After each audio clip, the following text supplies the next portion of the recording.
गुंतवणूकदारांची फसवणूक केल्याच्या प्रकरणात पोलिसांनी आरोपी अमित शिंदे यांची 60 लाख रुपये किमतीची मर्सिडीज बेंझ कार जप्त केली आहे। As traders and developers LLP आणि उपकंपन्यांच्या संचालकांनी गुंतवणूकदारांना मोठ्या परताव्याचे आमिष दाखवून पैसे घेतले, मात्र आश्वासन पूर्ण न करता कंपनीचे कार्यालय बंद करून फसवणूक केल्याचा आरोप आहे।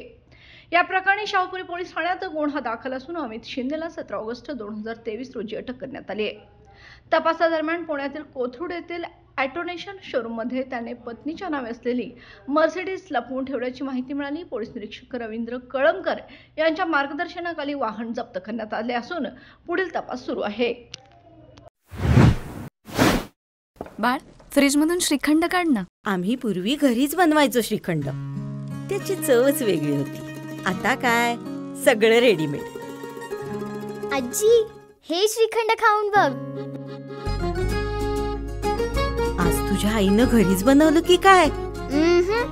हे आहे गोकुळचं श्रीखंड, अगदी जिभेवर रेंगाळणार। जिभेवरच नाही तर मनावरही रेंगाळणार। गोकुळ श्रीखंड, मनावर रेंगाळणार।